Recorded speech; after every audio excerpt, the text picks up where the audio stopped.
Hi hello ನಮಸ್ತೆ. ನವಕೀಸ್ engineering education ವಿದ್ಯಾರ್ಥಿಗಳ the best choice ವಿಶೇಷ ಕಾರ್ಯಕ್ರಮಕ್ಕೆ ಸ್ವಾಗತ. ನಾನು ವಿದ್ಯಾ ಮಲ್ನಾಡ್. ಚಿಕ್ಕ ಮಕ್ಕಳಾಗ್ಲಿ ಅಥವಾ ಅವರು ಪೋಷಕರಾಗ್ಲಿ ನಿಮ್ ಮಕ್ಕಳು ಏನು ಓದಬೇಕು ಅಥವಾ ನನ್ನ ಮಗ ಏನಾಗಬೇಕು ಅಂತ ಆಸೆ ಪಟ್ಟಿರ್ತಾರೆ ಅಂತ ಕೇಳಿದ್ರೆ ಸಾಕು ಎಂಜಿನಿಯರ್ ಆಗ್ಬೇಕು ಅಂತಾರೆ. ಮಕ್ಕಳು ಕೂಡ ಅಷ್ಟೇ, ನಾನು ಇಂಜಿನಿಯರ್ ಓದ್ತೀನಿ ಇಂಜಿನಿಯರ್ ಆಗ್ತೀನಿ ಅಂತ ಇರ್ತಾರೆ. ಯಾಕಂದ್ರೆ ಆ ಹೆಸರಿಗಿರುವಂತಹ ಗತ್ ಅಂತದ್ದು. ಸಾಕಷ್ಟು ಜನ ಈಗ ತಾನೇ PUC ಎಕ್ಸಾಮ್ ಮುಗಿಸಿ ರಿಸಲ್ಟ್ ಕೂಡ ಬಂದಿದೆ, ಕಾಯ್ತಾ ಇದ್ದಾರೆ. ಎಂಜಿನಿಯರ್ ಕಾಲೇಜ್ ತುಂಬಾ ಇದೆ, ಬಟ್ ಎಲ್ಲಿ ಹೋಗೋದು, ಯಾವ ರೀತಿ ಉತ್ತಮವಾದ ಶಿಕ್ಷಣ ನಮಗೆ ಎಲ್ಲಿ ಸಿಗುತ್ತೆ ಅನ್ನುವಂತಹ ಕನ್ಫ್ಯೂಷನ್ಸ್ ತುಂಬಾ ಜನಕ್ಕಿರುತ್ತೆ.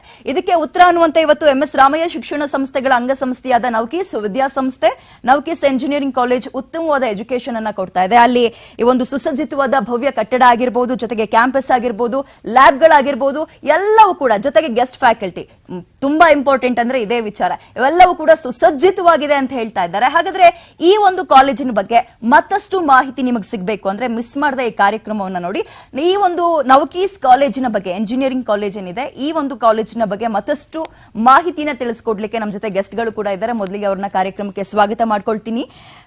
ನವಕೀಸ್ ಕಾಲೇಜ್ ಆಫ್ ಎಂಜಿನಿಯರಿಂಗ್ ನ ಡೈರೆಕ್ಟರ್ ಡಾಕ್ಟರ್ MG ವೆಂಕಟೇಶ್ ಮೂರ್ತಿ ಅವರು ನಮ್ಮ ಜೊತೆ ಕಾರ್ಯಕ್ರಮದಲ್ಲಿದ್ದಾರೆ. ಸರ್ ನಮಸ್ತೆ, ಕಾರ್ಯಕ್ರಮಕ್ಕೆ ಸ್ವಾಗತ. ನಮಸ್ತೆ ಎಲ್ರಿಗೂ.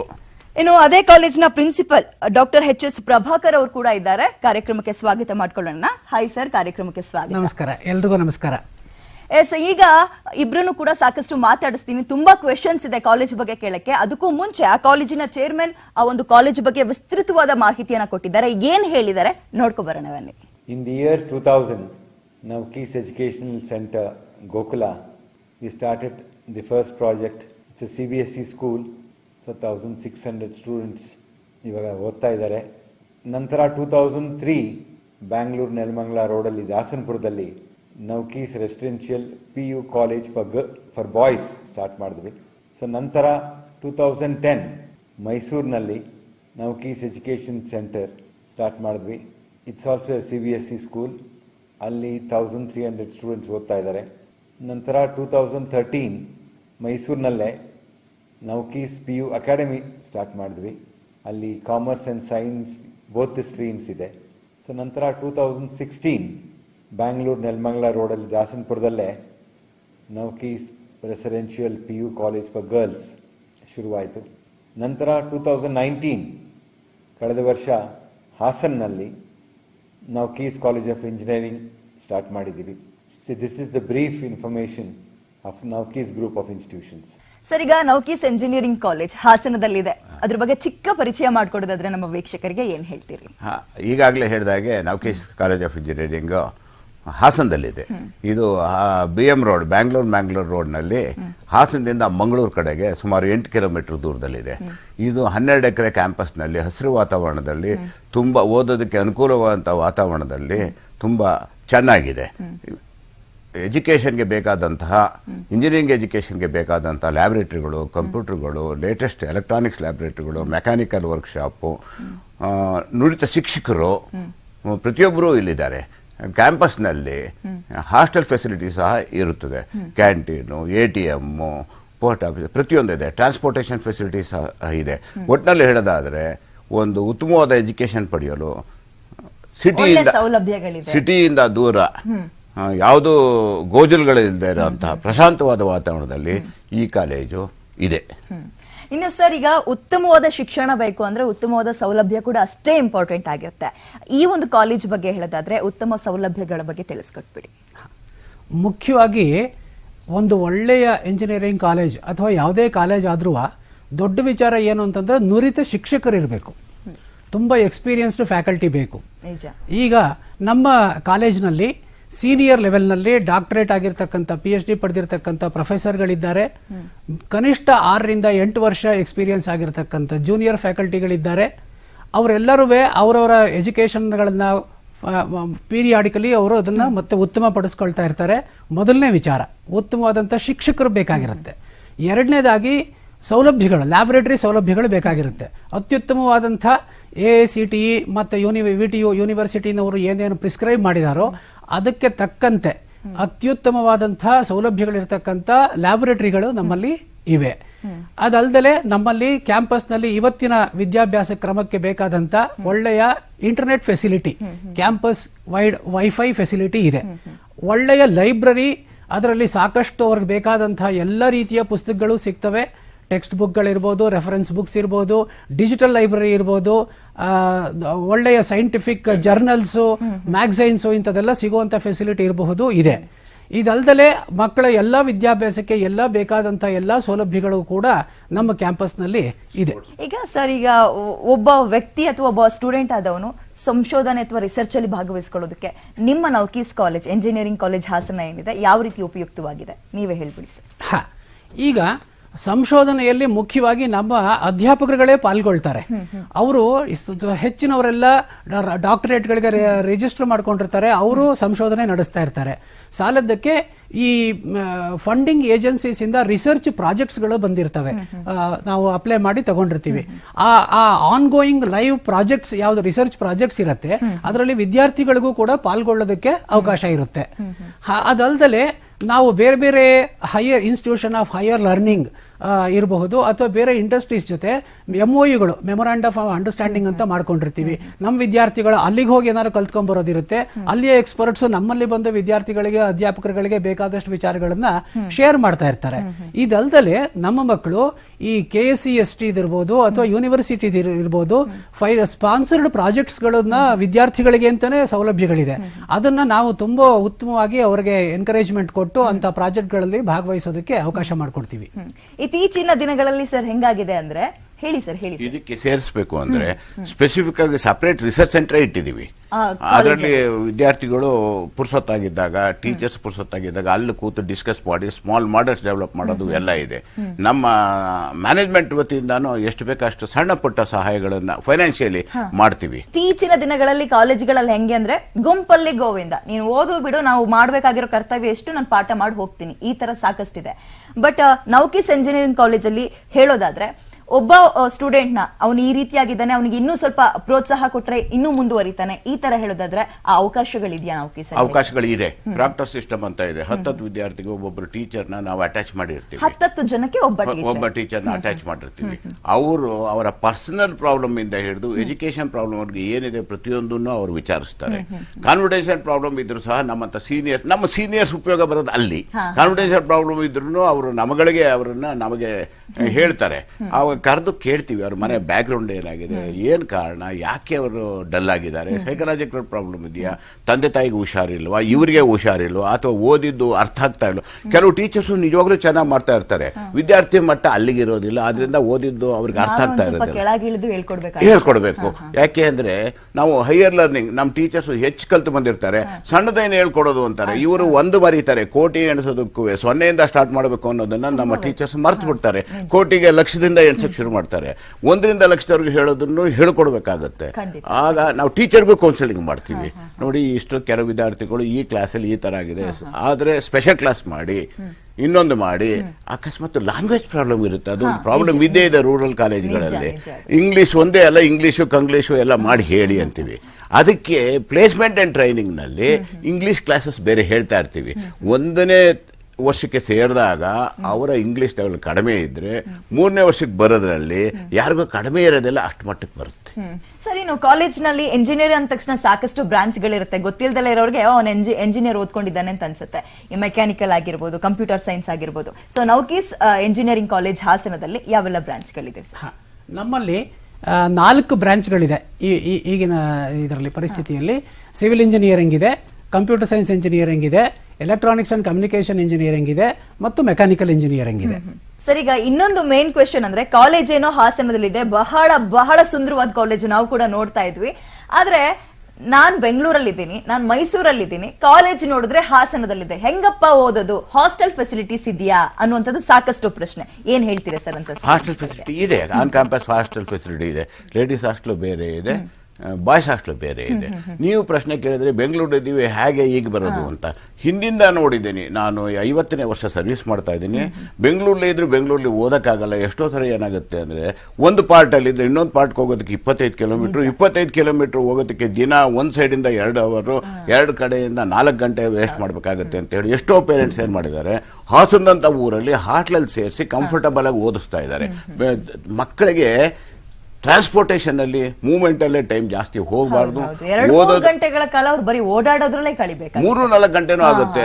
ನನಗೆ ಕಾಲೇಜ್ ಹೆಸರು ಹೇಳಬಾರ್ದು ಅಂತ ನಾನು ಹೇಳ್ತಾ ಇಲ್ಲ ಅನ್ನೋದು ಬಿಟ್ರೆ, ಬೆಂಗಳೂರಲ್ಲೇ ನಾವು ಬೇರೆ ಬೇರೆ ಕಾರಣಕ್ಕೆ ಬಂದು ಬೇರೆ ಕಾಲೇಜ್ಗೆ ಹೋಗೋದಾದ್ರೆ ಕಾಲೇಜಿಗೆ ಹೋಗೋದೇ ಜಾಸ್ತಿ ಕಷ್ಟ. ಕಾಲೇಜಲ್ಲಿ ಮಾಡೋ ಕೆಲಸ ತುಂಬಾ ಸುಲಭ. ನಿಜ ನಿಜ. ಆದ್ರಿಂದ ದೂರದಲ್ಲಿ ಇದ್ರೂ ಪರವಾಗಿಲ್ಲ, 15 ದಿನಕ್ಕೊಂದಿನ ಮಕ್ಕಳು ನಾವು ನೋಡಿದ್ರೂ ಪರವಾಗಿಲ್ಲ, ಹಾಸ್ಟೆಲಲ್ಲೇ ಇದ್ದು ಓದೋದಕ್ಕೆ ಕಂಡ್ಯೂಸಿವ್ ಎನ್ವೈರನ್ಮೆಂಟ್ ಒಂದು ಮಾಡಿಕೊಟ್ರೆ ಪೇರೆಂಟ್ಸ್ಗೆ ಅನುಕೂಲ ಆಗುತ್ತೆ ಅಂತ ತುಂಬಾ ಜನ ಹೊರಗಡೆ ಇರೋದಕ್ಕೆ ಸೇರಿಸ್ತಾರೆ. ಈಗ ಹಾಸ್ಟೆಲ್ ಕೂಡ ಕಾಲೇಜ್ ಕ್ಯಾಂಪಸ್ ಒಳಗಡೆನೆ ಇದೆ, ತೊಂದರೆ ಏನಿಲ್ಲ, ಆರಾಮಾಗಿ ಓಡಾಡ್ಕೊಂಡು ತುಂಬಾ ಟೈಮ್ ಉಳಿಯುತ್ತೆ ಓದ್ಕೊಳ್ಳಕ್ಕೆ, ಆರಾಮಾಗಿ gated community. All the 12 acres is within very strong compound. Girls ಬೇರೆ ಬಾಯ್ಸ್ ಬೇರೆ ಎಲ್ಲ ಸ್ಟ್ರಿಕ್ಟ್ ಆಗಿದೆ. ಯಾವುದೇ ಒಂದು ಹೆದರಿಕೆ ಬೇಡ ಹೆಣ್ಮಕ್ಳನ್ನ ಕಾಲೇಜಿಗೆ ಕಳಿಸ್ಬೇಕಾದ್ರೆ, ಯಾವ ಕಾರಣಕ್ಕೂ ಹೆದರಿಕೆ ಇರೋದು ಬೇಕಾಗಿಲ್ಲ. ಓಕೆ, ಇನ್ನೊಂದು ಮೇನ್ ಥಿಂಗ್ ಕಾಲೇಜಲ್ಲಿ ಓದೋದು ಅಂದ್ರೆ ಗೆಸ್ಟ್ ಫ್ಯಾಕಲ್ಟಿ ತುಂಬಾ ಇಂಪಾರ್ಟೆಂಟ್ ಆಗುತ್ತೆ. ನೀವು ಹೇಳ್ತಾ ಇದ್ರಿ ತುಂಬಾ ನುರಿತ ಉಪನ್ಯಾಸಕರನ್ನೇ ನಾವು ಬಳಸ್ತಾ ಇದೀವಿ ಅಂತ, ಅವ್ರ ಬಗ್ಗೆ ಮೋರ್ ಇನ್ಫಾರ್ಮೇಶನ್ ಕೊಡೋದಾದ್ರೆ ಸರ್. ಹಾ, ಈಗ ನಮ್ಮಲ್ಲಿ ನಾನು ಮೊದಲೇ ತಿಳಿಸಿದ ಹಾಗೆ ಹೈಲಿ ಕ್ವಾಲಿಫೈಡ್ ಫ್ಯಾಕಲ್ಟಿ ಇದ್ದಾರೆ. ಇನ್ನು ಜೂನಿಯರ್ಸ್ ಯಾರಿದ್ದಾರೆ ಅವರು ಅವ್ರ ಕ್ವಾಲಿಫಿಕೇಶನ್ ಅನ್ನ ಇಂಪ್ರೂವ್ ಮಾಡ್ಕೊಳ್ಳೋದಕ್ಕೋಸ್ಕರ ವರ್ಕ್ಶಾಪ್ಸ್, ಕಾನ್ಫರೆನ್ಸಸ್ ಮಾಡ್ತಾ ಎಲ್ಲ ಅಟೆಂಡ್ ಮಾಡಿ ಅವರ ನಾಲೆಡ್ಜ್ ಅನ್ನ ಎನ್ಹಾನ್ಸ್ ಮಾಡ್ಕೋತಾ ಇರ್ತಾರೆ. ಆನ್ಲೈನ್ ಕೋರ್ಸಸ್ ಎಲ್ಲ ರಿಜಿಸ್ಟರ್ ಮಾಡಿಕೊಂಡು. ಇಷ್ಟಲ್ದಲೆ ಸುಮಾರು ಜನ PhD ಈಗ ಅವರು ರಿಸರ್ಚ್ ಮಾಡ್ತಾ ಇದ್ದಾರೆ. ಸೊ ಅವರು ವಿದ್ಯಾಭ್ಯಾಸದಲ್ಲೇ ಇರೋದ್ರಿಂದ ಮಕ್ಕಳುಗಳನ್ನ ಇನ್ನೂ ಹೆಚ್ಚಿನ ರೀತಿಯಲ್ಲಿ ಅವ್ರು ಅಪ್ರೋಚ್ ಮಾಡೋದಕ್ಕೆ ತುಂಬಾ ಅನುಕೂಲ ಆಗುತ್ತೆ. ಇನ್ನು ಕೆಲವು ವಿಚಾರಗಳಿಗೆ ನಮ್ಗೆ ಎಕ್ಸ್ಪರ್ಟೀಸ್ ಬೇಕಾಗುತ್ತೆ. ಇಂಡಸ್ಟ್ರಿಯಿಂದ ಬಂದು ಇವತ್ತಿನ ಪ್ರೆಸೆಂಟ್ ಡೇ ಇಂಡಸ್ಟ್ರಿ ಪ್ರಾಕ್ಟೀಸಸ್ ಏನಿದೆ ಅದನ್ನ ನಮ್ಮ ಮಕ್ಕಳಿಗೆ ಹೇಳ್ಕೊಡುವಂತದ್ದು ಇರುತ್ತೆ. ಅಂತ ಟೈಮಲ್ಲಿ ಏನ್ ಮಾಡ್ತೀವಿ ನಾವು, ಇಂಡಸ್ಟ್ರಿಯಿಂದಾನೇ ಆ ಪರ್ಟಿಕ್ಯುಲರ್ ಇಂಡಸ್ಟ್ರಿಯಿಂದ ಇರ್ತಕ್ಕಂಥ ಅತ್ಯುತ್ತಮವಾದಂತಹ ನುರಿತ ಎಕ್ಸ್ಪರ್ಟ್ಸ್ ನ ಕರ್ಕೊಂಡ್ಬಂದು ಅವ್ರ ಕಡೆಯಿಂದ ಡೆಮಾನ್ಸ್ಟ್ರೇಷನ್ಸ್ ಇರ್ಬೋದು, ಸ್ಪೆಷಲ್ ಇನ್ವೈಟೆಡ್ ಲೆಕ್ಚರ್ಸ್ ಇರ್ಬೋದು, ಇವುಗಳನ್ನೆಲ್ಲ ಮಾಡಿಸ್ತೀವಿ. ಇದಲ್ದಲೆ ಇನ್ಸ್ಟಿಟ್ಯೂಷನ್ಸ್ ಆಫ್ ಹೈಯರ್ ಲರ್ನಿಂಗ್, ಬೇರೆ ಬೇರೆ ನಮಗಿಂತ ದೊಡ್ಡ ಇಂಡಿಯನ್ ಇನ್ಸ್ಟಿಟ್ಯೂಟ್ ಆಫ್ ಸೈನ್ಸ್ ಇರ್ಬೋದು, ಯಾವ್ದಾದ್ರು IITs ಇಂದ ಇರ್ಬೋದು, ಅಂತ ಪ್ರೊಫೆಸರ್ಗಳನ್ನು ಕೂಡ ಸಾಧ್ಯವಾದಾಗ ಅವಕಾಶ ಸಿಕ್ಕಾಗ ಅವರುಗಳನ್ನು ಕರೆಸಿ ನಮ್ಮ ಮಕ್ಕಳಿಗೆ ಒಂದು ಮೋಟಿವೇಶನ್, ಫ್ಯಾಕಲ್ಟಿಗಳಿಗೆ ಒಂದು ಮೋಟಿವೇಶನ್ ಆಗಬೇಕು, ಈ ರೀತಿ ಮಾಡ್ತಾ ಇರ್ತೀವಿ. ಹಾಗಾಗಿ expert communication, expert knowledge delivery definite ಆಗಿ ನಮ್ಮಲ್ಲಿ ನಡೆಯುತ್ತೆ. ಈ ಒಂದು ಕ್ಯಾಂಪಸ್ ಸೆಲೆಕ್ಷನ್ಸ್ ಅಥವಾ ಕ್ಯಾಂಪಸ್ ಪ್ಲೇಸ್ಮೆಂಟ್ ಅನ್ನುವಂಥದ್ದು ಎಂಜಿನಿಯರಿಂಗ್ ಅಲ್ಲಿ ಬಹಳ ಇಂಪಾರ್ಟೆಂಟ್ ಆಗಿರುತ್ತೆ.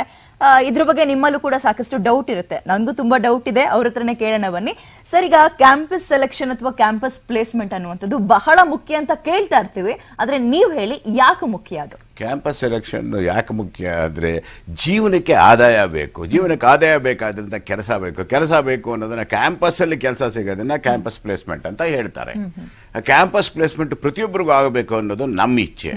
ಕ್ಯಾಂಪಸ್ ಪ್ಲೇಸ್ಮೆಂಟ್ ಯಾವ್ದ್ರಲ್ಲಿ ಆಗುತ್ತೆ ಅನ್ನೋದನ್ನ ದೂರದೃಷ್ಟಿ ಇಟ್ಕೊಂಡೆ ವಿದ್ಯಾರ್ಥಿಗಳು ಸೇರೋದು.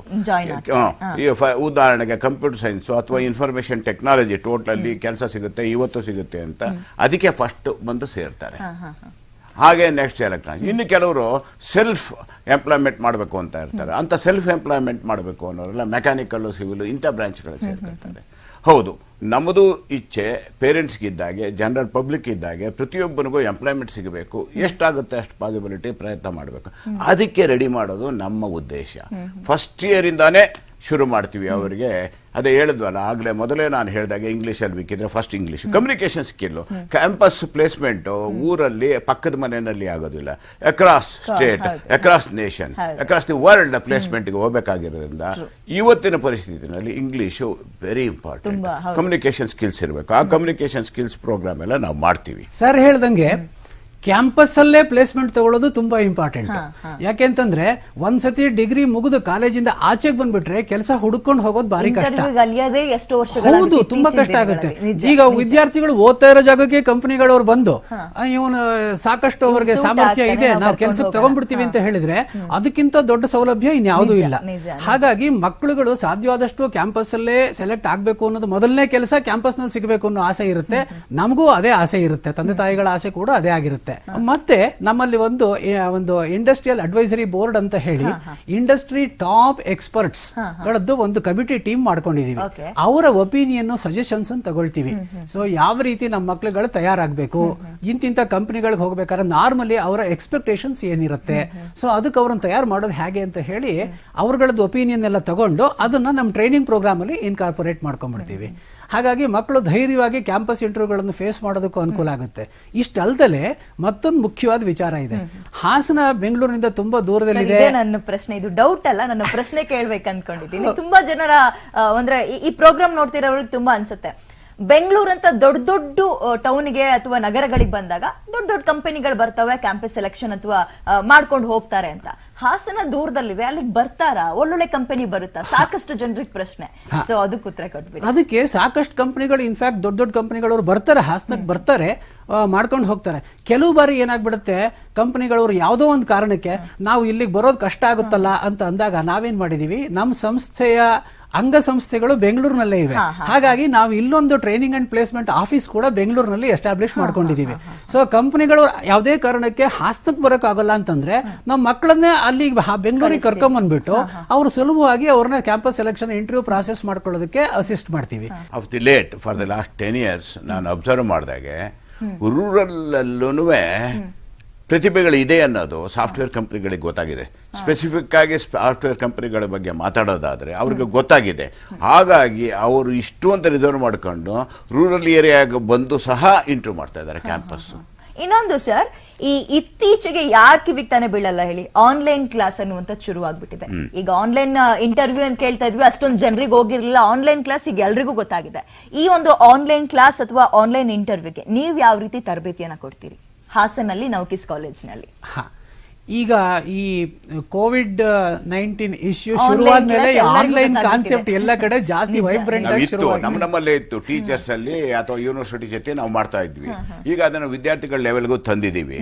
ಅವಶ್ಯಕತೆ ಇದ್ದಿದ್ರಿಂದ ವಿದ್ಯಾರ್ಥಿಗಳು ಕರೀತಾ ಇದ್ದಾರೆ. ಈಗ ಲಾಸ್ಟ್ 3-4 months ಇಂದ ಎಲ್ಲ ಆನ್ಲೈನ್ ಕ್ಲಾಸಸ್ ಮಾಡಿದ್ವಿ, ಸಕ್ಸಸ್ಫುಲ್ ಆಗಿ ಮಾಡಿದ್ದೀವಿ. ಚಿಕ್ಕ ಮಕ್ಕಳು ಅರ್ಥ ಮಾಡ್ಕೊಳ್ತಾ ಇದಾರೆ, ಈಗ ದೊಡ್ಡವರು ಮಾಡ್ಕೊಳ್ತಾರೆ. 1-2ನೇ ಕ್ಲಾಸ್ನವ್ರು ಮಾಡ್ತಾ ಇದ್ದಾರೆ. ನಿಜ ನಿಜ. ಈಗ ಮಕ್ಕಳುಗಳಿಗೆ ಬೇಕಾದಷ್ಟು ಪ್ಲಾಟ್ಫಾರ್ಮ್ಸ್ ಇದಾವೆ, ಆನ್ಲೈನ್ ಎಜುಕೇಶನ್ ಕೊಡುವಂತ ಪ್ಲಾಟ್ಫಾರ್ಮ್ಸ್. ಆ ಮಕ್ಕಳಿಗೆ ಅದನ್ನೆಲ್ಲ ಯೂಸ್ ಮಾಡೋದು ಹೇಗೆ, ಅದರಲ್ಲಿ ಅವ್ರು ನಮಗೆ ಹೇಗೆ ಕನೆಕ್ಟ್ ಮಾಡ್ಕೋಬೇಕು, ಹೇಗೆ ನಮ್ಗೆ ಜೊತೆ ಇಂಟ್ರಾಕ್ಟ್ ಮಾಡಬೇಕು, ನಾವು ಕೊಟ್ಟಂತ ಅಸೈನ್ಮೆಂಟ್ಸ್ ಅನ್ನ ಹೆಂಗೆ ಅಪ್ಲೋಡ್ ಮಾಡಬೇಕು, ಈ ತರದ ಎಲ್ಲ ವಿಚಾರಗಳಲ್ಲೂ ಕೂಡ ಅವರಿಗೆ ಟ್ರೈನಿಂಗ್ ಕೊಡ್ತಾ ಇದೀವಿ. ಇಷ್ಟಲ್ದಲೆ ನಮ್ಮ ನೌಕೀಸ್ ಸಂಸ್ಥೆಯ ಇನ್ನೊಂದು ಸಿಸ್ಟರ್ ಕನ್ಸರ್ನ್ ಇದೆ. ಅಲ್ಲಿ ಒಂದು ಸಾಫ್ಟ್ವೇರ್ ಕೂಡ ಇತ್ತೀಚೆಗೆ ಡೆವಲಪ್ ಮಾಡಿದ್ದಾರೆ. ಮೊನ್ನೆ ಹೇಳಿ ಸರ್, ಹೇಳಿ. ಆ ಸಾಫ್ಟ್ವೇರ್ ನಲ್ಲಿ ಕಂಪ್ಲೀಟ್ ಆನ್ಲೈನ್ ಎಜುಕೇಶನ್ ಮಾಡೋ ಎಲ್ಲಾ ಸೌಲಭ್ಯಗಳನ್ನು ಕೂಡ ಮಾಡಿದ್ದಾರೆ. ನಾವು ಪಾಠ ಮಾಡಿದ ರೆಕಾರ್ಡಿಂಗ್ ಕೂಡ ಆಗಿ ಒಂದು ಅಲ್ಲಿ ರೆಪಾಸಿಟರಿ ನಲ್ಲಿ ಇರುತ್ತೆ, ಮಕ್ಕಳು ಬೇಕಾದಾಗ ಕೂಡ ತೆಗೆದು ನೋಡ್ಕೋಬಹುದು. ಅಂದ್ರೆ ಈಗ ನನಗೆ ಅರ್ಥ ಆಗಿಲ್ಲ, ಕೇಳ್ತೀನಿ, ಇನ್ನೊಂದ್ಸಲ ನೋಡ್ಕೊಳ್ಬೇಕಂದ್ರೆ ಆರಾಮಾಗಿ ತೆಗೆದು ಯಾವುದೇ ತೊಂದರೆ ಇಲ್ಲ. ನಾವು ಸಾಂಗ್ಗಳನ್ನ ಆ ರೀತಿ ಮಾಡಬಹುದು. ಆ ಮಕ್ಕಳು ಅಸೈನ್ಮೆಂಟ್ ಗಳನ್ನ ನಾವು ಕೊಟ್ಟಿದ್ದನ್ನ ಬರೆದು ಅಲ್ಲೇನೆ ಅದನ್ನ ಅಪ್ಲೋಡ್ ಮಾಡ್ಬಿಟ್ರೆ ಫ್ಯಾಕಲ್ಟಿಗೆ ಡೈರೆಕ್ಟ್ ಆಗಿ ಬರುತ್ತೆ. ಈ ತರದೊಂದು ಸೌಲಭ್ಯಗಳನ್ನು ಕೂಡ ಮಕ್ಕಳಿಗೆ ಅಭ್ಯಾಸ ಮಾಡಿಸ್ತಾ ಇದೀವಿ. ಯಾಕೆಂದ್ರೆ ಮುಂದೆ this may become the order of the day. ಏನಾಗುತ್ತೆ ಗೊತ್ತಾಗಲ್ಲ, ಹಿಂಗೆ ಮಕ್ಕಳು ಬಂದ್ ಕ್ಲಾಸ್ ಅಲ್ಲಿ ಕುತ್ಕೊಂಡು ಕಲಿತಾರೋ ಅಥವಾ ಮನೆಯಿಂದಾನೇ ಆಗುತ್ತೆ ಗೊತ್ತಾಗಲ್ಲ. ಸೊ ಈ ಒಂದು ಇದರಲ್ಲಿ ಮತ್ತೊಂದು ದೊಡ್ಡ ಅಡ್ವಾಂಟೇಜ್ ಇದೆ. ಈಗ ಯಾರೋ ಒಬ್ರು ಎಕ್ಸ್ಪರ್ಟ್, IIT ನಲ್ಲಿ ಒಬ್ರು ಪ್ರೊಫೆಸರ್ ಇದ್ದಾರೆ, ಇಂಡಿಯನ್ ಇನ್ಸ್ಟಿಟ್ಯೂಟ್ ಆಫ್ ಸೈನ್ಸ್ ಅಲ್ಲಿ ಒಬ್ರು ಪ್ರೊಫೆಸರ್ ಇದ್ದಾರೆ, ಒಬ್ರು ಸೈಂಟಿಸ್ಟ್ ಫಾರಿನ್ ಇಂದ ಬಂದಿದ್ದಾರೆ. ಅವ್ರದ್ದೊಂದು ಲೆಕ್ಚರ್ ನ ಅರೇಂಜ್ ಮಾಡಬೇಕು, ಅವ್ರನ್ನ ಹಾಸನ ಕರ್ಕೊಂಡ್ ಬರಕ್ ಟೈಮ್ ಸಿಕ್ಕೋಲ್ಲ. ಅಂತ ಟೈಮಲ್ಲಿ ನಾವು ಈ ಆನ್ಲೈನ್ ಫೆಸಿಲಿಟಿ ನಲ್ಲಿ ಅವ್ರದ್ದೊಂದು ಲೆಕ್ಚರ್ ಅರೇಂಜ್ ಮಾಡಿದ್ರೆ ನಮ್ಮ ಮಕ್ಕಳು ಫ್ಯಾಕಲ್ಟಿ ಎಲ್ಲ ಕೂತು ಅಲ್ಲಿಂದನೇ ತುಂಬಾ ಸುಲಭವಾಗಿ ನೋಡಬಹುದು. ಈಗ ಕಾಲೇಜಿನ ಮಕ್ಕಳಿಗಾಗ್ಲಿ ಅಥವಾ ಅವರ ಪೋಷಕರಿಗಾಗ್ಲಿ, ಅಲ್ಲಿನ ಲೆಕ್ಚರ್ಸಿಗಾಗ್ಲಿ, ಜೊತೆಗೆ ಪ್ರಿನ್ಸಿಪಲ್ ನಿಮ್ಗಾಗ್ಲಿ, ಎಲ್ಲರಿಗೂ ಅಷ್ಟೇ ಮಕ್ಕಳು ಬರೀ ಪುಸ್ತಕದ ಹುಳು ಆಗಿರಬಾರದು, ಬೇರೆ ಆಕ್ಟಿವಿಟೀಸ್ ಅಲ್ಲೂ ಕೂಡ ತೊಡ್ಕೊಳ್ಬೇಕು ಅನ್ನುವಂಥದ್ದು ಇರುತ್ತೆ. ಸೊ ಆ ವಿಚಾರಕ್ಕೆ ಸಂಬಂಧಪಟ್ಟಂತೆ ನವಕೀಸ್ ನಲ್ಲಿ ಯಾವ ರೀತಿ ಅವಕಾಶ ಇದೆ? ಇದರಲ್ಲಿ 2 ಭಾಗ ಇದೆ. ರೆಗ್ಯುಲರ್ ಅಕಾಡೆಮಿಕ್ಸ್ ಅನ್ನು ಬಿಟ್ರೆ ಒಂದು ಕೋ ಕರಿಕ್ಯುಲರ್ ಆಕ್ಟಿವಿಟೀಸ್ ಅಂತ ಕರಿತೀವಿ, ಇನ್ನೊಂದು ಎಕ್ಸ್ಟ್ರಾ ಕರಿಕ್ಯುಲರ್ ಆಕ್ಟಿವಿಟೀಸ್ ಅಂತ ಕರಿತೀವಿ. ಕೋ ಕರಿಕ್ಯುಲರ್ ಆಕ್ಟಿವಿಟೀಸ್ ಅಕಾಡೆಮಿಕ್ಸ್ ಸಂಬಂಧಪಟ್ಟ ಹಾಗೇನೆ ಅಡಿಷನಲ್ ಇನ್ಫಾರ್ಮೇಶನ್, ಯೂನಿವರ್ಸಿಟಿ ಎಕ್ಸಾಮ್ ಬರೆಯೋದಕ್ಕೆ ಅಲ್ಲದೆ ಬೇಕಾದಂತ ಅಡಿಷನಲ್ ನಾಲೆಡ್ಜ್ ಗೇನ್ ಮಾಡ್ಕೊಳ್ಳೋಂಥದ್ದು. ಇದಕ್ಕೆ ಏನ್ ಮಾಡಿದೀವಿ ಅಂದ್ರೆ ಪ್ರತಿ ಡಿಪಾರ್ಟ್ಮೆಂಟ್ ಅಲ್ಲೂ ಒಂದು professional body, student body start ಮಾಡ್ತೀವಿ, ಸ್ಟೂಡೆಂಟ್ ಚಾಪ್ಟರ್. ಉದಾಹರಣೆಗೆ IEEE ಇರಬಹುದು, ಅಥವಾ ಕಂಪ್ಯೂಟರ್ ಸೊಸೈಟಿ ಆಫ್ ಇಂಡಿಯಾ ಇರಬಹುದು, ಕಂಪ್ಯೂಟರ್ ಸೊಸೈಟಿ ಆಫ್ ಇಂಡಿಯಾ ಇದೆ, IST ಇದೆ, Indian society for technical education ಇದೆ. ಆಯಾ ಬ್ರಾಂಚ್ ಸಂಬಂಧಪಟ್ಟ ಹಾಗೆ ಪ್ರೊಫೆಷನಲ್ ಬಾಡೀಸ್ ಇದ್ದಾವೆ. ಅದರದ್ದು ಸ್ಟೂಡೆಂಟ್ ಚಾಪ್ಟರ್ಸ್ ಅನ್ನ ಪ್ರತಿ ಡಿಪಾರ್ಟ್ಮೆಂಟ್ ಅಲ್ಲೂ ಆಕ್ಟಿವ್ ಆಗಿ ವರ್ಕ್ ಮಾಡುತ್ತೆ. ಸೊ ಅದರಲ್ಲಿ ಇನ್ವೈಟೆಡ್ ಲೆಕ್ಚರ್ಸ್ ಮಾಡ್ತೀವಿ, ಕ್ವಿಸ್ ಗಳು ಕಂಡಕ್ಟ್ ಮಾಡ್ತೀವಿ. ಈ ತರದ ಆಕ್ಟಿವಿಟೀಸ್ ನ ಮಕ್ಕಳು ಮಾಡ್ಕೋತಾರೆ. ಇದಲ್ದಲೆ ಅವರು ನಮ್ಮಲ್ಲಿ ಇಂಟರ್ ಡಿಪಾರ್ಟ್ಮೆಂಟಲ್ ಕಾಂಪಿಟೇಷನ್ಸ್ ಮಾಡ್ಕೋತಾರೆ. ಕಲ್ಚರಲ್ ಆಕ್ಟಿವಿಟೀಸ್ಗೆ ಡಿಬೇಟ್ಸ್, ಎಸ್ಎ ಕಾಂಪಿಟೇಷನ್ಸ್, ಕ್ವಿಜಸ್, ಈ ತರ ಕಾಂಪಿಟೇಷನ್ಸ್ಗೆ ನಮ್ಮ ಮಕ್ಕಳು ನಮ್ಮ ಕಾಲೇಜ್ನಲ್ಲೂ ಮಾಡ್ಕೋತಾರೆ, ಹೊರಗಡೆ ಕಾಲೇಜ್ಗಳಿಗೂ ಹೋಗಿ ಬರ್ತಾರೆ. ಹೆಕಾಥಾನ್ಸ್ ಅಂತ ಹೇಳಿ ಕಾಂಪಿಟೇಷನ್ಸ್ ಎಲ್ಲ ಇರುತ್ತಲ್ಲ, ಅದನ್ನೆಲ್ಲ ಅಟೆಂಡ್ ಮಾಡ್ತಾ ಇರ್ತಾರೆ. ನಮ್ಮ ವಿದ್ಯಾರ್ಥಿಗಳು ಮಾಡ್ತಾ ಇರ್ತಾರೆ. ನಮ್ಮ ಟೀಚರ್ಸ್ ಅವ್ರಿಗೆ ಹೆಲ್ಪ್ ಮಾಡ್ತಾ ಇರ್ತಾರೆ. ಸರ್, ಇನ್ನು ಕೊನೆಯದಾಗಿ ಸಾಕಷ್ಟು ಜನ ಮಕ್ಕಳು ನಾನು ಎಂಜಿನಿಯರ್ ಸೇರ್ಬೇಕು ಅದು ಇದು ಅಂತ ದೊಡ್ಡ ದೊಡ್ಡ ಕನ್ಸು ಕಟ್ಕೊಂಡಿರ್ತಾರೆ. ಅಂತವ್ರಿಗೆ ಏನೊಂದು ಒಪಿನಿಯನ್ ಅಥವಾ ಮೆಸೇಜ್ ಕೊಡಕ್ಕೆ ಇಷ್ಟಪಡ್ತೀರಾ? ಇಚ್ಛೆ ಇದ್ದ ಮೇಲೆ ಮಾಡ್ಲೇಬೇಕು. ಎಷ್ಟಾದರೂ ಕಷ್ಟವಾಗಲಿ ಸುಖವಾಗಲಿ ಮಾಡಲೇಬೇಕು. ಇವತ್ತು ಕಷ್ಟಪಟ್ಟರೆ ನಾಳೆ ಒಳ್ಳೆಯದಾಗುತ್ತೆ. ಈಗ ಕೆಲವರಿಗೆ ಏನೋ ಒಂದು ಬೈಂಡಿಂಗ್ ಇರುತ್ತೆ, ಫಾರ್ ಎಕ್ಸಾಂಪಲ್ ಫೈನಾನ್ಷಿಯಲ್ ಅಸಿಸ್ಟೆನ್ಸ್ ಬೇಕಾಗಬಹುದು, ಏನು ಬೇಕಾಗ್ಬೋದು ಅಂತ.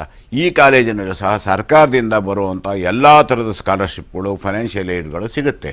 ಯೂನಿವರ್ಸಿಟಿಯಿಂದ ಫೈನಾನ್ಷಿಯಲ್ ಏಡ್ ಸಿಗುತ್ತೆ, ವೇರಿಯಸ್ ಈಗ ಬ್ಯಾಕ್ವರ್ಡ್ ಕಮ್ಯುನಿಟಿ ಡಿಪಾರ್ಟ್ಮೆಂಟಿಂದ ಸಿಗುತ್ತೆ, ಗಾರೆ ಕೆಲಸದ ಡಿಪಾರ್ಟ್ಮೆಂಟಿಂದ ಸಿಗುತ್ತೆ, ಎಷ್ಟೋ ಪೇರೆಂಟ್ಸ್ ಅಸೋಸಿಯೇಷನಿಂದ ಸಿಗುತ್ತೆ. ಬೇರೆ ಯಾವುದೇ ಸರ್ಕಾರಿ ಶಾಲೆಯಲ್ಲಿ ಏನೇನು ಫೈನಾನ್ಷಿಯಲ್ ಅಸಿಸ್ಟೆನ್ಸ್ ಸಿಗುತ್ತೆ ಪ್ರತಿಯೊಂದು ಅಸಿಸ್ಟೆನ್ಸು ಈ ಸಂಸ್ಥೆನಲ್ಲೂ ಸಿಗುತ್ತೆ.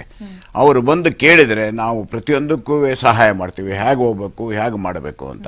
ಇಚ್ಛೆ ಇದ್ದಲ್ಲಿ ಮನಸ್ಸಿದ್ದಲ್ಲಿ ಅವರು ಮಾಡಬಹುದು.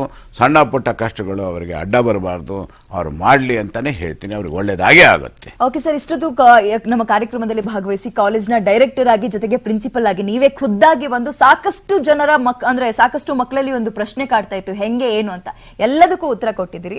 ಧನ್ಯವಾದಗಳು ತಮಗೆ. ನಮಸ್ಕಾರ.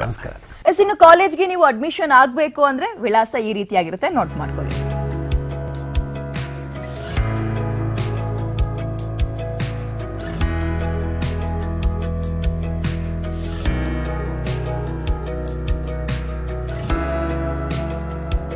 ಇದಾಗಿತ್ತು ಹೊತ್ತಿನ ವಿಶೇಷ. ನೆನಪಿರಲಿ, ನ್ಯೂಸ್ ಅಂದ್ರೆ ಪಬ್ಲಿಕ್ ಟಿವಿ.